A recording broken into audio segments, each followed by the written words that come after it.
Hey, so today we're going to walk through how to use ThingLink in your classroom. You could use this as a way to present information to your class, or you can have students create their own to demonstrate their learning process and their knowledge as well.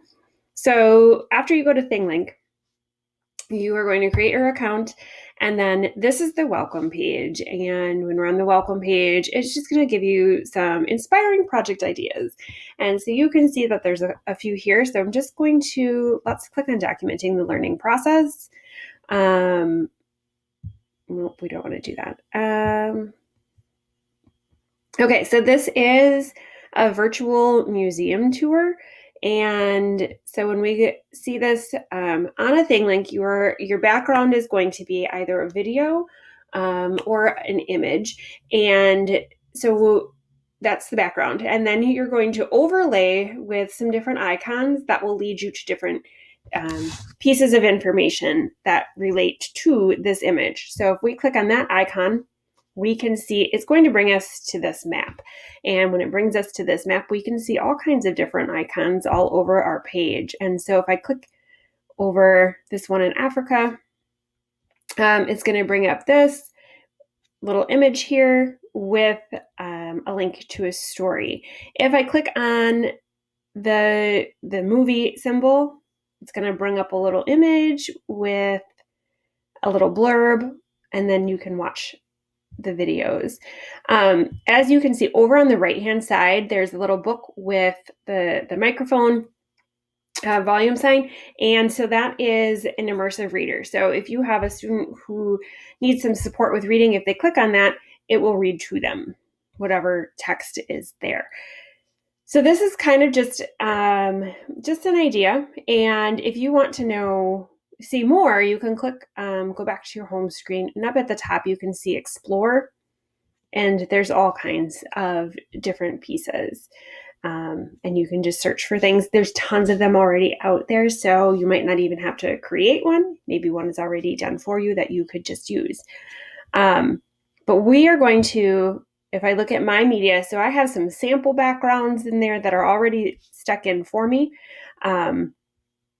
on my account. And then on the right hand side, you'll see any media that I upload.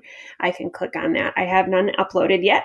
And if I want to create a collection, so maybe I'm doing a bunch of ThingLinks for a geography unit, or maybe something about ancient China or whatever, I can create a collection, and then all of the ThingLinks that I create, I can store there, kind of like folders. So anyway, to start this, we're going to go up to the top to create. And the first thing I want to do is choose my image or video. You can also do like 360 and VR, which is pretty cool if you have that technology available to you. I'm just going to upload an image. And so I'm going to choose this image here, and I'm going to close myself out. And so this image is going to populate in. And so this is going to be my background image, and everything that we do is going to be surrounding that. On the left-hand side, you are going to see that you have add tag, settings, and done. So let's actually start with the settings. And in the settings, you can choose your color schemes so that you can make it your own. I'm just going to click done. I don't want, my color scheme is fine for me. Tag animation. So this would turn on a pulsing animation for all of the tags that we create. I don't think that I need that. I think that the image here should be clear enough. And we should be able to see everything. You can choose to remove the ThingLink logo in the bottom right. I don't really care. That can stay.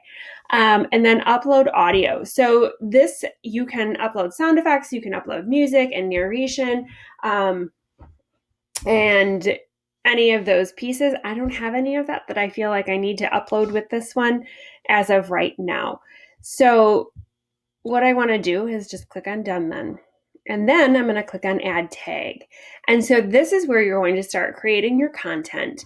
And with that, what it looks like is we can add text and media.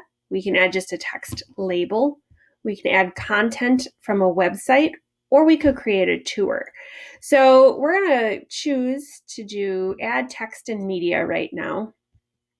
And right here, you can change your icon. So depending on maybe what you're using, this might be something that you want to do. So if you're linking it to maybe a social media account or a YouTube video, you might choose those icons. Maybe just a plus sign, or if it's something that they're going to read, a book or a video, I'm going to just choose this guy right here. Nothing fancy. Actually, I'm going to use the red one just so I know. And then we need to label our pop-up. And so I'm going to just do kids and chores. And I'm going to add a description of my boys have farm chores to do every day.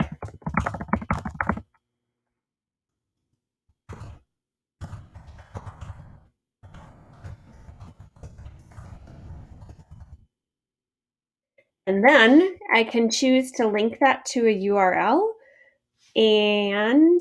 or I can add an image or a video. So I'm actually going to do that. I'm going to add this image here,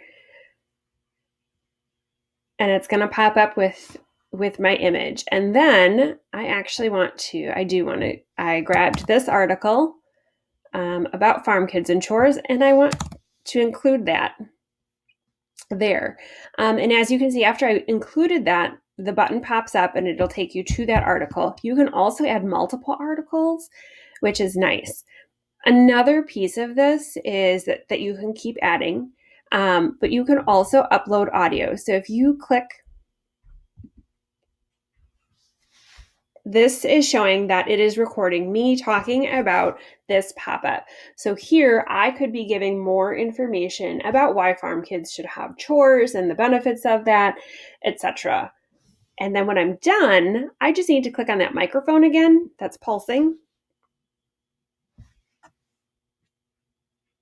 And it should pop up.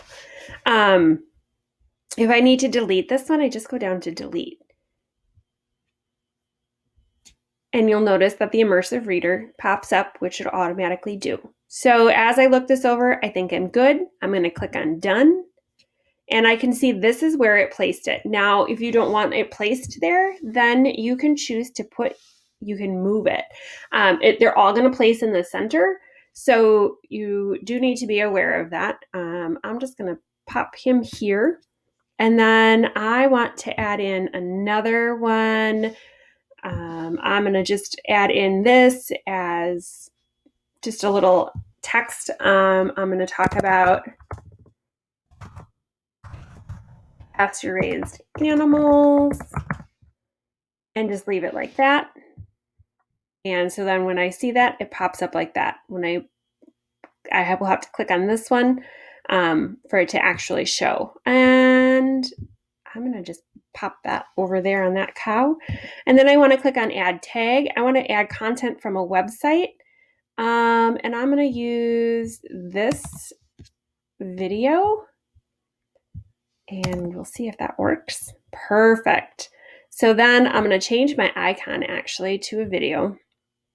And I want it to be yellow, I think. No, I want it to be red because I want my stuff to match. And I'm going to click on done. And we're going to place that here. So you can kind of see this is how we can do that. If I go back to add tag on the add text and media, you can also pop in when you're clicking on add. If you've got a video downloaded, you can add that there as well. Otherwise, you're going to want to use that other piece of it. And then to create the tour, you can change your icon. You're going to select a scene. And then this would just kind of walk you through some different pictures. So if you've got an image gallery or video gallery that you would want to create a more interactive tour. I don't have enough to be able to do that right now. And so I think I'm done. And we already went through settings. And then I'm just going to click on done. And then it's going to pop up. And so then when I look at it and I want to click on this, it brings this up, brings me to my article I want to read. This will bring me to the YouTube video. This will just give me some text that I can see. And then up in the top right, you're going to see where you can go back to your edit screen. You're going to see some settings where you can change your title. You can choose who can see this. How private do you want it to be? And then you can choose to clone it, post it to a collection. You can replace your background image. You can also see the statistics on it of who's seen it. Now to share it, I'm just going to click on share, and then the embed code is going to be, if you're using a website, you can embed it directly into that website. You can also just share the link. So you could grab this link and post it to your Google Classroom, put it on a Google Doc, or throw it in an email. You can publish it to social media, or you can download it offline. And so that is how we would create a ThingLink.